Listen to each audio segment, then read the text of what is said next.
both these guys looking for big punches early on. KSI just landing. Landing the jab early. JJ landing the jab early. Right hook by JJ. Another jab by JJ. Joe not answering. Joe hasn't thrown a punch yet. Joe needs to start throwing. Joe needs to throw. Joe needs to throw a punch. And he does. And he does throw. And he lands. This is Joe sitting back, waiting for and KSI he does to open throw. himself And up. he lands again. Keeps hitting his and face. he's making a fight out of it. This is a fight. JJ's on the back foot. We're going to bring out my man, Deji, to the stage. Let's go, champ.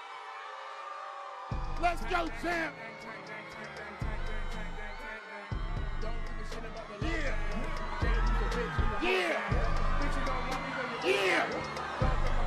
Yeah! The fact that so many people think this is real scares me. It is so unbelievably fake, and I understand that there are a lot of YouTubers out there calling it fake, and I have to applaud them for having a fucking brain. But then you have YouTubers making predictions on who's gonna win as opposed to who's gonna take the fall. But let me tell you this, whoever's gonna lose the fight or take the fall is gonna get a shit ton of money. Personally, I think Logan Paul is gonna be the one who takes the fall because, well, one, nobody fucking likes him. Two, him and his brother Jake portray themselves as the bad guys. I have to say though, they're pretty good actors. But then again, they could be just acting as their douchebag selves. And three, when KSI wins, it would be a complete underdog story and people just eat that shit up. However, I think it's possible if this was a real fight that JJ could actually beat Logan, but Deji and Jake Paul.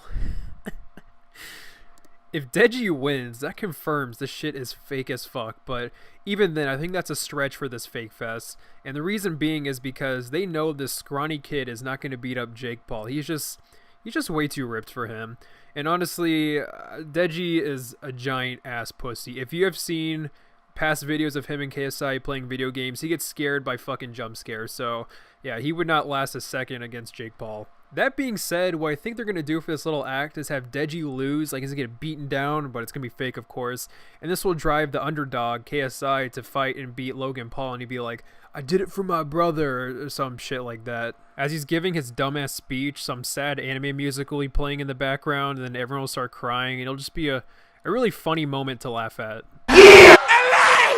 So during these press conferences, what KSI and Logan Paul and the other two brothers that no one cares about are doing is they're throwing insults at each other, you know, to entertain the crowd, entertain the 12-year-olds, you know, because they want shit talk. They want negativity, not positivity. What is that? Yo, Jake, you don't want this. You're not. You're really not about this. I think the biggest reason why, though, this whole YouTube drama shit is fake is because of how drawn out it is. And they are just milking the shit out of this thing. And I have to say, it's pretty smart of the Paul brothers and Deji and KSI to do this because many people fall for this type of shit. They're that gullible. And luckily for these guys, their main demographic is filled with younger teens and children, so they know they're gonna eat this shit up. Yeah. All you're gonna hear is 1, 2, 3, 4, 5, 6, 7.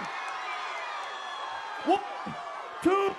Whoa, did you guys see that? They're so ferocious that they're attacking each other before the boxing match. I mean, this shit was getting so violent that they had to be separated by this low-budget Tech 9 looking ass.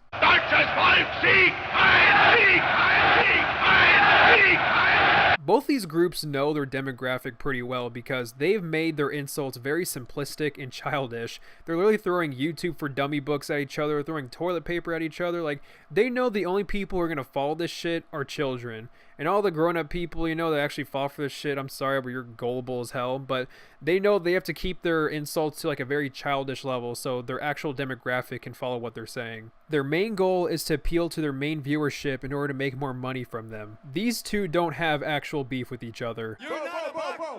Bro. Anything, you know what? I can't wait, bro. Yo, look at me. I'm looking at you. Fear me. No. I mean, these little moments right here, it clearly screams I'm faked. He's shouting shit like, fear me. He's clearly playing the role of the villain. I mean, who honestly fucking says fear me in real life? Or as an insult, or to intimidate someone? That's something a fucking cartoon villain would say. Let me ask you guys this. What is the main motive to prompt these two to make videos on YouTube? Bitches. It's money. Everyone wants fucking money. And that's why I think Logan Paul is the one who originally started this idea. Yeah, it was KSI who called him out, but remember, Logan Paul lost half of his funding because of... dead body! I mean, the day after the press conference is released, they're getting double the amount of views they usually get, even more. Let's be honest, the only thing big YouTubers care about is money, and drama is making a ton of these people money. And say what you will about Fousey2, but his fake beef with Rice Gum totally proved that point, even though it was executed poorly and totally hypocritical. So should we demonize these people for creating fake drama and shit? I'm gonna have to say no, because it's actually a pretty smart move and I have to respect it. And they're actually helping other YouTubers out, you know, they're helping out drama channels who keep talking about the subject matter, they're getting more views, more money, and then you have people like Ethan Klein and Philip DeFranco. You know, I feel like these people are too smart to believe that this is real, but they're going to pretend that they think it's real in order to make more videos on the subject matter, because when you're claiming this drama is fake, you're only going to make like 1 or 2 videos on it, because after 2 videos, it gets pretty repetitive. But if you think it's real, then you can keep adding on to it. You know, you keep pretending that's real, you keep talking about the subject matter, because, you know, it won't seem repetitive at that point because there's new material coming from the drama. I think the pinnacle of fakeness from the first press conference comes from when they start fighting each other on stage and then their bodyguards get involved. Yeah, you fucking pussy! All the little children are screaming in the crowd because they think they're going to kill each other on stage before the actual match. It honestly feels like a Rocky movie where they're all beating each other up before the press conference because they can't wait, they're all riled up. I mean, this shit is so cliched. We'll keep it like this, we'll keep it like this. One more! One more! Look at that little fight! Look at that! Tickets go on sale next week!